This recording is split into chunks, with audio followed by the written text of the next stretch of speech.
pasaje que acabamos de leer, que es 1 Corintios, capítulo 11, de los versículos 23 al 34. Vamos a reflexionar sobre algunos asuntos que nos hablan estos versículos. No vamos a ver todo lo que nos enseña este pasaje, solamente algunos versículos o algunas partes de algunos versículos.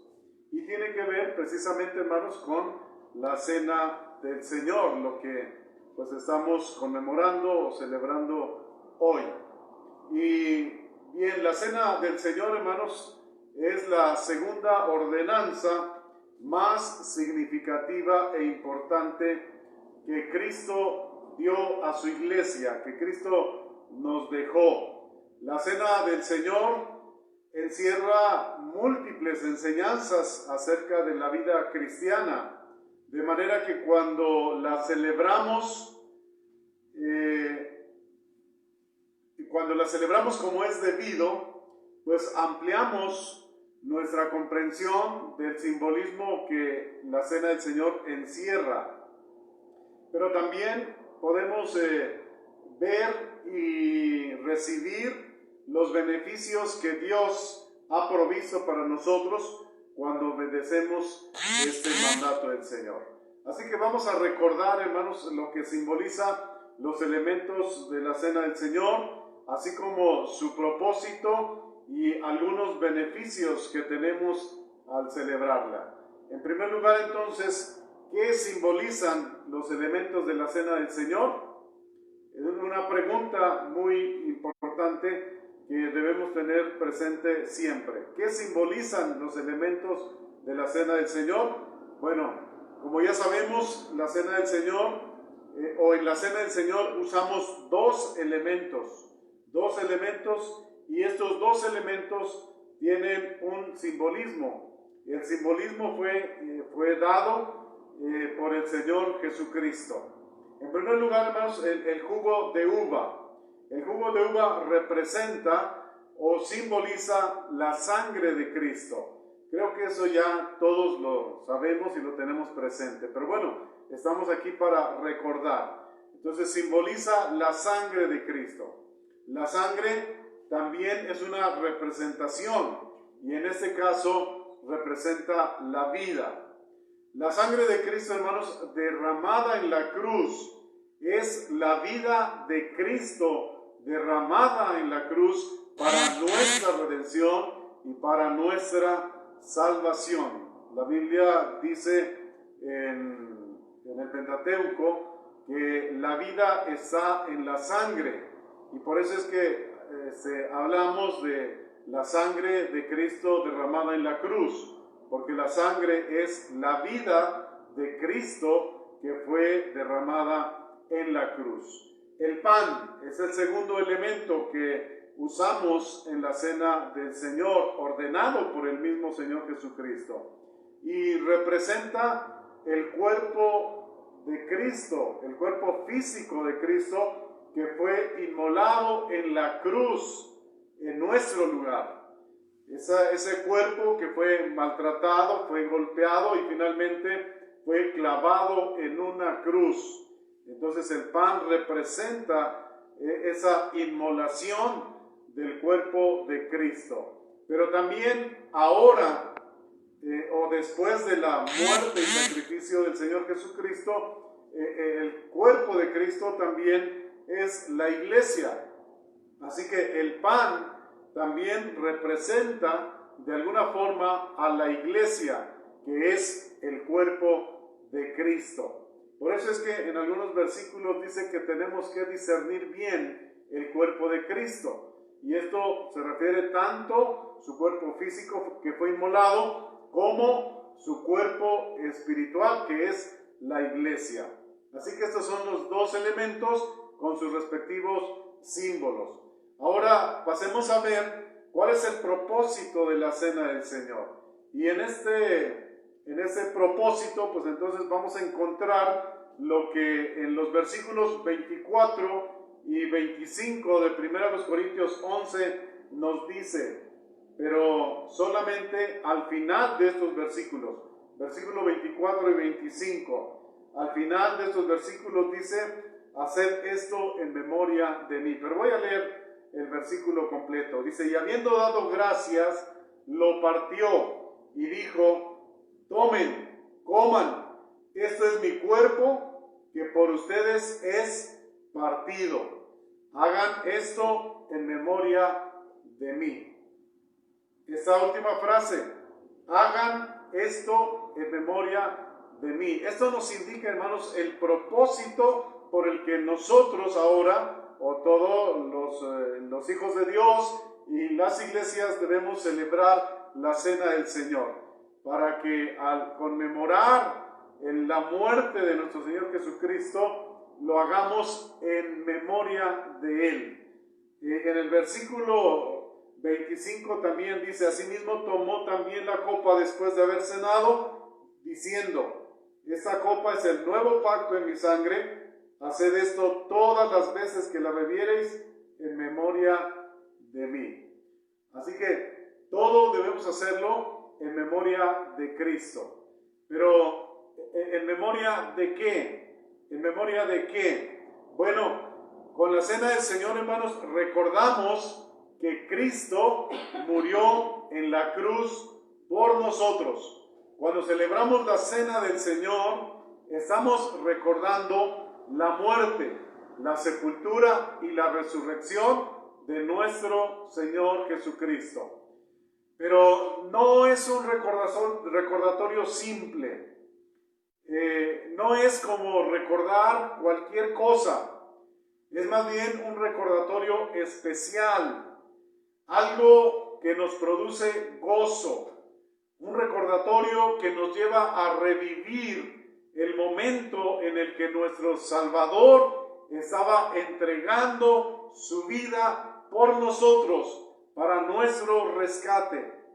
Revivir el momento para darnos cuenta de la intensidad con que Dios Padre y Jesucristo nos amaron y nos siguen amando, de tal manera que fue capaz de dar su vida por nosotros. Así que es importante no solamente recordarlo de manera intelectual, sino que nos vayamos al momento en el que ocurrieron las cosas o los hechos, y entonces nosotros podamos darnos cuenta el amor de Dios para con nosotros.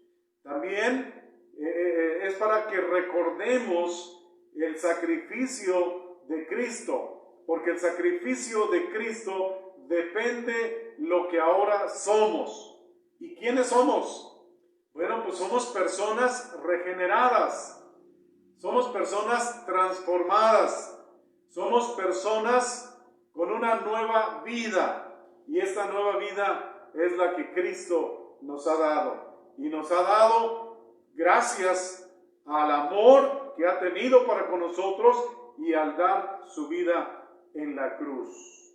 Así que somos personas transformadas, miembros de la familia de Dios, con la esperanza de un futuro glorioso al lado de nuestro Señor Jesucristo y también al lado de nuestro Padre Celestial. Y esa esperanza es una esperanza viva que nos mantiene con el ánimo en alto, que nos ayuda a rendirle al Señor una mejor adoración, y que también nos ayuda a rendirle un mejor servicio, un servicio voluntario, un servicio que pueda reflejar lo que hay en nuestro corazón, el gozo, la alegría, la paz y esa transformación que Cristo ha hecho en nosotros. Pero también es para recordar que ya somos libres, de la condenación eterna, que ya somos libres de la esclavitud del pecado. Ya no estamos condenados a la muerte eterna y ya no somos esclavos del pecado. Ya no tenemos que servir al pecado. Ya no tenemos que hacer todo lo que hacíamos antes, obligados por el pecado. Nuestra naturaleza era pecaminosa y nos impulsaba prácticamente nos empujaba a practicar el pecado. Y ya no tenemos que temer de la condenación eterna. Ya no tenemos que tener temor de lo que viene después de la muerte física, porque ya sabemos qué es lo que viene para nosotros, y es la salvación y la vida eterna al lado de nuestro Dios. Y todo esto, hermanos, es por la gracia de Dios en Cristo Jesús. Así que cuando celebramos la cena del Señor, recordamos esto y lo revivimos otra vez. Se dice que en el judaísmo, cada israelita al participar de la Pascua o de la comida pascual, en el pasado y en el presente, porque ellos siguen celebrando esto, en el pasado estaban obligados a pensar en sí mismos como si estuvieran siendo liberados de la esclavitud en Egipto. O sea, que se colocaban, ¿verdad?, en pensamiento y en actitud en aquel tiempo cuando estaban siendo liberados de la esclavitud en Egipto. Tal como el éxodo de Egipto era volver a vivir para los israelitas, esto sucedía también en cada celebración de la Pascua. Para ellos era volver a vivir. Así el nuevo éxodo nuestro, pero ahora en Cristo Jesús, es bueno y es necesario que lo volvamos a vivir. Los cristianos en cada celebración necesitamos volver a vivir el momento en el que Cristo nos hizo libres, el momento en el que cada uno de nosotros fue salvo por la gracia de Dios en Cristo Jesús. Aun cuando los judíos comían hierbas amargas para recordar precisamente la amargura de la esclavitud, la observancia de la Pascua también era de alegría, era de gozo, era de alegría por una crisis superada, por una victoria conseguida. Asimismo, hermanos, la cena del Señor también es necesario que la celebremos en un ambiente de gozo, en un ambiente de alegría, en un ambiente de una crisis superada, de una victoria conseguida. No por nosotros mismos, no por nuestras fuerzas, nuestra capacidad, sino esta victoria la conseguimos en Cristo Jesús. En otras palabras, Cristo fue el que consiguió esta victoria. Cristo fue el que superó con su sacrificio en la cruz la crisis en la que nosotros nos encontrábamos. Así que la alegría de nuestra liberación de la esclavitud del pecado debe estar presente cada momento, cada vez que celebramos la cena del Señor. Ahora mismo cada uno de nosotros debemos estar alegres, debemos estar gozosos, debemos estar con la esperanza que recibimos del Señor, de que nuestra vida está escondida en Cristo y en Dios, el Padre. De esa manera, hermanos, es como debemos celebrar la vida eterna. Ya no estamos condenados a la muerte eterna. Y debemos tener gozo, debemos tener alegría, debemos celebrarlo, disfrutarlo, porque por la transformación de nuestra vida. Y además, esa esperanza que tenemos de un día estar en la plenitud de la presencia de nuestro Señor. Estos son algunos propósitos, hermanos, que tenemos al celebrar la cena del Señor, o que el Señor nos dejó también para celebrar la cena del Señor. Ahora vamos a ver cuáles son algunos de los beneficios que obtenemos al celebrar la cena del Señor. En primer lugar, hermanos, uno de los beneficios es que nos ayuda a restaurar nuestra relación o nuestra comunión con el Señor. Aunque Cristo ya nos perdonó todos nuestros pecados, aunque ya no somos esclavos de la naturaleza pecaminosa, pues todavía pecamos y todavía ofendemos al Señor, todavía nos manchamos con algunos pecados. Y esto, hermanos, quebranta, fractura nuestra comunión con Dios, fractura nuestra relación con Dios. Tal vez los pecados que cometemos ya no son muchos de comisión, pero sí cometemos muchos pecados de omisión. Esto es lo que debemos hacer y no hacemos. Y esto fractura nuestra relación con Dios. Por eso es importante y necesario celebrar y participar de la Cena del Señor. Porque la Cena del Señor nos da este beneficio, que es un momento en el que podemos ver cuál es nuestra condición, cuál es nuestro estado en esta relación con el Señor. Podemos hacer o hacemos un análisis de nuestra vida, y porque tenemos que presentarnos bien delante del Señor. Y antes de presentarnos bien delante del Señor, pues tenemos que evaluarnos. Y al darnos cuenta que pues necesitamos corregir algunas cosas en nuestra vida, o algunas actitudes, algunas conductas, algunas prácticas en nuestra vida que no tiene que ver con nuestra nueva vida, bueno, pues entonces tenemos la necesidad de venir al Señor, confesar nuestros pecados, ponernos a cuenta con Él, y esa es la manera en la que restauramos nuestra comunión con Él, restauramos nuestra relación con Él.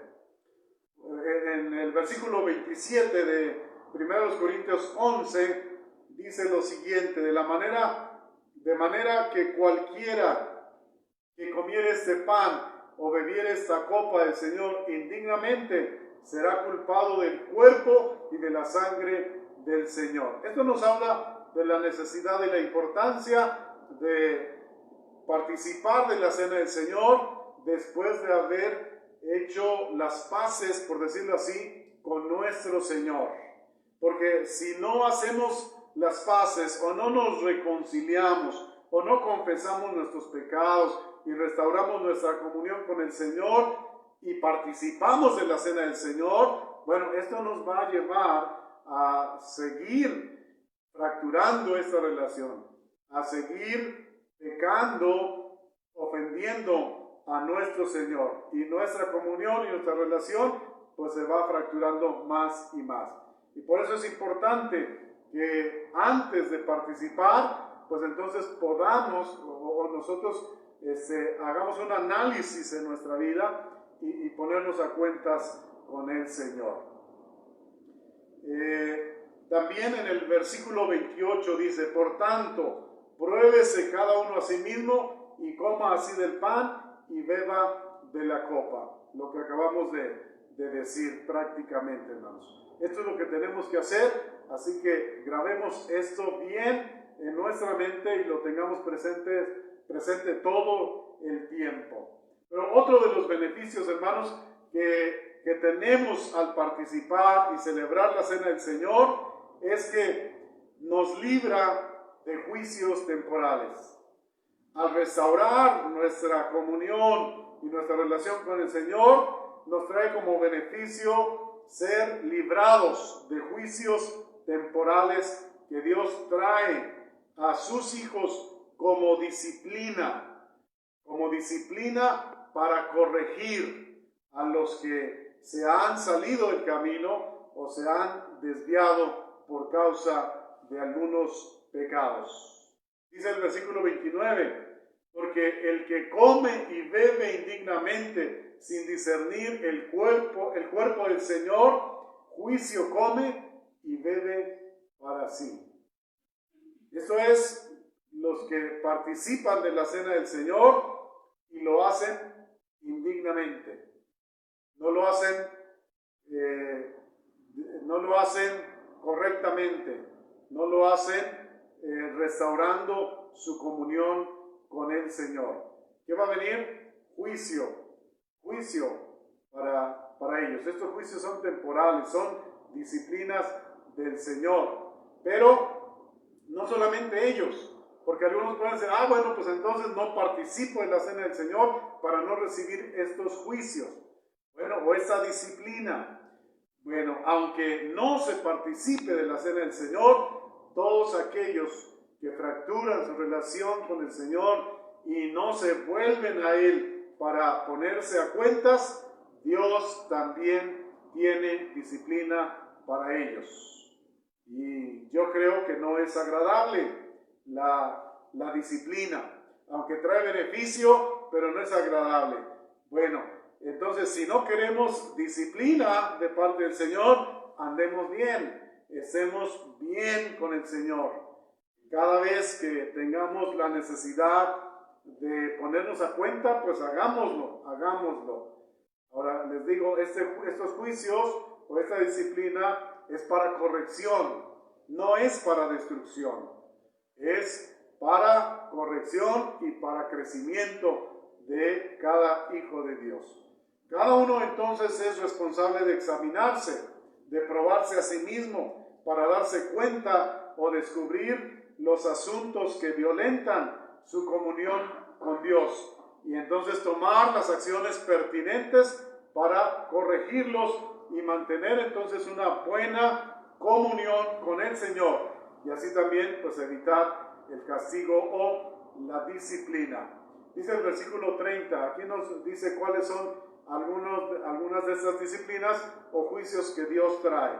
Versículo 30, por lo cual hay muchos enfermos y debilitados entre vosotros y muchos duermen, dice. Muchos consideran este asunto cosa ligera y no le prestan la debida atención. En otros de los casos, él o los juicios que recibe el creyente como consecuencia de participar indignamente en la cena del Señor, le dan una falsa o errónea interpretación. Interpretan los juicios o la disciplina como pruebas espirituales. Y aquí nosotros tenemos que tener cuidado, ¿verdad? A veces somos probados por el Señor, pero a veces somos disciplinados por el Señor. Entonces, cuando somos probados por el Señor y tenemos que pasar por adversidades, la pregunta que tenemos que hacernos es, ¿cómo estoy en mi relación con el Señor? Si he hecho una evaluación y considero que constantemente me he puesto a cuentas con el Señor y Él permite que atraviese adversidades, entonces el Señor nos está probando, no nos está disciplinando, nos está probando y es para nuestro crecimiento hacia la madurez. Y si ya hemos alcanzado la madurez, es para seguir adelante obteniendo más niveles de madurez. Pero si estamos pasando por alguna adversidad y después de haber evaluado nuestra vida nos damos cuenta que no hemos estado en buena comunión o en buena relación con el Señor, que andamos con malas conductas, que andamos con malas actitudes y nos hemos desviado, bueno, entonces no es prueba de Dios. No son pruebas que han venido o están viniendo a nosotros. Son juicios o disciplinas que estamos recibiendo de parte del Señor. Y aquí lo que tenemos que hacer es atender al llamado del Señor, pues de corregirnos, de abandonar ciertas actitudes o las actitudes necesarias, abandonar las conductas necesarias, abandonar los caminos que nos mantienen alejados o separados de Dios y con los que le ofendemos. Así que hagamos esta diferencia, hermanos. No creamos que todas las veces que pasamos por adversidad es que estamos siendo probados por el Señor. No es así. Ya he explicado la diferencia de esto. Así que, hermanos, estos son algunos de los beneficios del Señor. Hay más, pero pues no quiero llevarme más tiempo pero en otro momento seguiremos viendo cuáles son estos otros beneficios. Celebrar la Cena del Señor, hermanos, nos ayuda a revivir entonces el día y el gozo de nuestra salvación. El día de nuestra salvación y el gozo de nuestra salvación. Y nos ayuda a seguir siendo partícipes de las bendiciones que Dios trae para nosotros en todo tiempo. Por eso es importante y es significativo participar en la Cena del Señor y de la Cena del Señor. Cuando cada vez que como iglesia la celebramos, como iglesia local, cada vez que la celebramos como iglesia local, todos los que pertenecemos a esta iglesia local necesitamos participar de la Cena del Señor. Y los que me escuchan y pertenecen a otra iglesia local, cada vez que su iglesia local celebra la Cena del Señor, deben estar participando. Así que, pues la invitación es, no te pierdas ninguna celebración de la Cena del Señor. No te pierdas ninguna. Haz todos los arreglos que tienes que hacer para que puedas estar presente en todas las celebraciones que tu iglesia local realice. Así que, pues ese es mi deseo, hermanos, que el Señor les bendiga grandemente ahora y siempre.